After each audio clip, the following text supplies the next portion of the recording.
എന്റെ മാവേലിക്കര മാർത്തോമ ഇടവകയിലെ എല്ലാ സഹോദരങ്ങൾക്കും, പ്രത്യേകിച്ച് യുവജന സഖ്യാംഗങ്ങൾക്കും സ്നേഹ വന്ദനം.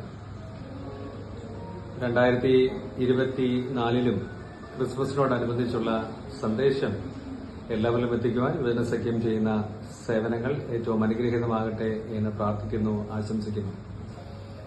ഞാൻ സംസാരിക്കുന്നത് കാസർഗോഡുള്ളതായിരിക്കുന്ന മാർത്തോമ ബദിര വിദ്യാലയത്തിൽ നിന്നുമാണ്. 1981 തുടങ്ങിയതായിരിക്കുന്ന ബദിര വിദ്യാലയം ഓരോ പടവുകൾ പിന്നിട്ട് 43 വർഷം പിന്നിട്ട് KG മുതൽ BCom വരെയുള്ള കുട്ടികൾക്ക് പഠന ഉപാധികൾ ഒരുക്കുന്നു. അത് ഏറ്റവും അനുഗ്രഹീതമായ ശുശ്രൂഷയിൽ പങ്കെടുക്കുവാൻ ഇടയായിത്തീരുന്നത് എന്റെ ശുശ്രൂഷ രംഗത്തെ ഏറ്റവും അനുഗ്രഹം എന്ന് ഞാൻ കരുതട്ടെ. ക്രിസ്മസ് എന്താണ്? ഈ വർഷം നമ്മുടെ ക്രിസ്മസ് ആഘോഷിക്കുന്നത് പലതരത്തിലും ബുദ്ധിമുട്ടും വേദനകളും അനുഭവിക്കുന്നത് കൂടിയാണ്. ഞങ്ങളിൽ നിന്നും അധികം ദൂരമല്ലാത്ത വയനാട്ടിലെ ചൂരൽമലയിൽ ഉണ്ടായതായിരിക്കുന്ന ദുരന്തത്തിൽ വീടുകൾ നഷ്ടപ്പെട്ടവർ, ഉറ്റവരെ നഷ്ടപ്പെട്ടവർ, ഇപ്പോഴും വേദനകളിലൂടെയും ആശങ്കകളിലൂടെയും കടന്നുപോകുന്ന അനേകരെ നമ്മുടെ സഭയുടെ പ്രവർത്തനങ്ങളുടെ ഭാഗമായി സന്ദർശിക്കുവാൻ ഇടയായിത്തീരുന്നു. അവരുടെ കണ്ണുകളിലുള്ളതായിരിക്കുന്ന ആകുലത, ആശങ്കകൾ, അവരുടെ ജീവിതത്തെപ്പറ്റിയുള്ളതായിരിക്കുന്ന നിരർത്ഥക ബോധം, ഉറ്റവരെ നഷ്ടപ്പെട്ടതിലുള്ളതായിരിക്കുന്ന ആത്മദുഃഖം, ഇതെല്ലാം കടിച്ചൊതുക്കി ജീവിക്കുന്നവർ അനേകരുണ്ട്. സർവ്വതും നഷ്ടപ്പെടുന്നതായിരിക്കുന്ന അനുഭവം, ആ അനുഭവത്തിലാണ് അവരുടെ ക്രിസ്മസ് ഈ വർഷം ആഘോഷിക്കുന്നത്.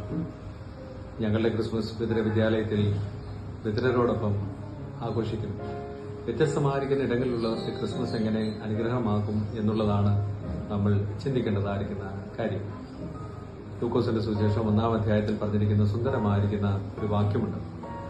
ആ ആർദ്ര കരുണയാൽ ഉയരത്തിൽ നിന്നും ഉദയം നമ്മെ സന്ദർശിച്ചിരിക്കുന്നു. അവന്റെ ആർദ്ര കരുണയാൽ ഉയരത്തിൽ നിന്നും ഉദയം നമ്മെ സന്ദർശിച്ചിരിക്കുന്നു. There is a hope behind every cloud. എല്ലാ മങ്ങലുകൾക്കും, എല്ലാ തെളിവില്ലായ്മകൾക്കും പുറകിൽ നമുക്ക് കാണുവാൻ സാധ്യമായി തീരുന്നത് ഒരു വലിയ പ്രകാശമാണ്. ആ പ്രകാശത്തിന്റെ വലിയൊരു സാക്ഷ്യമായിട്ടാണ് യേശു കർത്താവ് ഈ ലോകത്തിൽ വരുവാൻ ഇടയായിട്ട് തീർന്നത്. യോഹന്നാന്റെ സുവിശേഷത്തിൽ പറഞ്ഞിരിക്കുന്നത്, യോഹന്നാൻ വെളിച്ചമായിരുന്നില്ല, വെളിച്ചത്തെപ്പറ്റി സാക്ഷ്യം പറയുവാനത്രേ വന്നത് എന്നുള്ള കാര്യമാണ്. അതുകൊണ്ട് വെളിച്ചത്തിന്റെ വലിയൊരു ആഘോഷമാണ് ക്രിസ്മസ് എന്ന് പറഞ്ഞിരിക്കുന്നത്. നിരാശയിലും ഇരുളിലുമായിരിക്കുന്നവർക്ക് വെളിച്ചത്തിന് വലിയ പ്രതീക്ഷ നൽകുന്നതായിരിക്കുന്ന ക്രിസ്മസ്. ആ ക്രിസ്മസ് ആണ് ഏറ്റവും അനുഗ്രഹപൂർണമായിരിക്കുന്ന ക്രിസ്മസ് എന്ന് പറഞ്ഞിരിക്കുന്നത്.